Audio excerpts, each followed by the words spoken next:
भूल जाएं तो नुकसान किसका है? फिर पीतल में खामी है, पीतल मुड़ा हुआ था, पीतल में डेंट था, पीतल छोटा था, बड़ा था, यही शिकवे फिर जीवन में चलते रहेंगे अगर मूल से वंचित रह गए। एक कहानी याद आ रही है दास को। एक इंसान था, खुद को ऐसे ही भगवान का बंदा, खुदा से मिलवाने का इंतजाम कराने वाला, जन्नत के दावे देने वाला, हर जगह जाया करता था, गांव गांव, शहर शहर जाता था, लोगों को मिलता था, तो एक टिकट बेचता था कि जिस जिसको दोजक का डर है, जहन्नुम का डर है, ये टिकट ले ली जाए, ये खरीद लो टिकट, गारंटी है कि जहन्नुम में नहीं जाओगे। अब वो सबसे सस्ती टिकट थी जो ये गारंटी देती थी कि जहन्नुम में नहीं जाएंगे। अगली टिकट, अगर जन्नत की चाहत है तो ये टिकट ले लो, तुम्हारा नाम सीधा वेटिंग में आ जाएगा। इस यात्रा को पूरा करके जाओगे तो ज्यादा लंबी लाइन में नहीं खड़ा होना होगा, तुम्हारा वो वेटिंग रजिस्टर में नाम पहले से होगा। ये उससे थोड़ी महंगी टिकट। फिर एक और टिकट कि ये जन्नत की गारंटी है, पक्का मिलनी ही मिलनी है, पर हो सकता है यात्रा खत्म होने के बाद कुछ असुविधा हो, कुछ कागज भरवाए जाएं, कुछ फॉर्मेलिटियां हो, तुम्हें थोड़ा सा तंग होना पड़ेगा, पर जितनी जितनी जिसकी हैसियत है उतनी उतनी ही टिकट खरीद सकता है। ये उससे महंगी टिकट थी।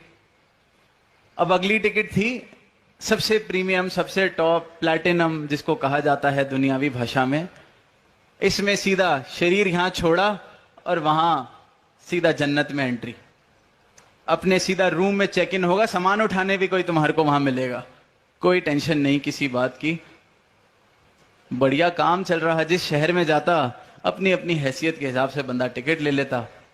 जिस बंदे को विश्वास भी नहीं होता था वो भी सोचता था गलती से सच्ची बात निकली तो नुकसान ही क्या है, टिकट ही तो लेनी है, ले लेते हैं।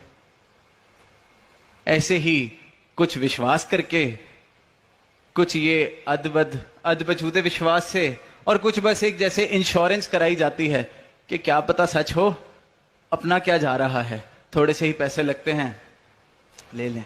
बढ़िया कारोबार अच्छे से चल रहा, खूब पैसे इस इंसान ने कमा लिए, अच्छी दुनिया, अपनी जिंदगी अच्छी काट रहा था। अब एक दिन रात को 3-4 लोग आए उसके घर पर। एक ने सर पर बंदूक रखी, दूसरे ने घर को लूटना चालू किया, तीसरे ने भी कहा कि भाई बड़े पैसे कमा चुका है, जरा इसका अच्छे से घर लूटा जाए। अब घर को लूटता देख रहा है वो इंसान जो जन्नत की टिकट बेच रहा था। पहली ही चीज बोलता है कि खौफ खाओ, जहन्नुम में जाओगे, क्योंकि सीधी सी बात है, इंसान को डराना है, जहन्नुम में जाएगा, नरक में जाएगा। खौफ खाओ, तुम्हें डर नहीं लगता? मेरे जैसे खुदा से मिलाने वाले को तुम लूट रहे हो, डर नहीं लगता? नरक में सड़ोगे। वो कहते हैं उसकी चिंता नहीं है, प्लैटिनम टिकट हम खरीद चुके हैं, उसकी चिंता अब तुम छोड़ो। साथ संगत, जहां चाहिए ही परमात्मा, इसलिए काम जब पूरा हो जाए तो फिर परमात्मा किसको चाहिए, भक्ति किसको चाहिए, जीवन में बदलाव किसको चाहिए, काम बना आगे चले।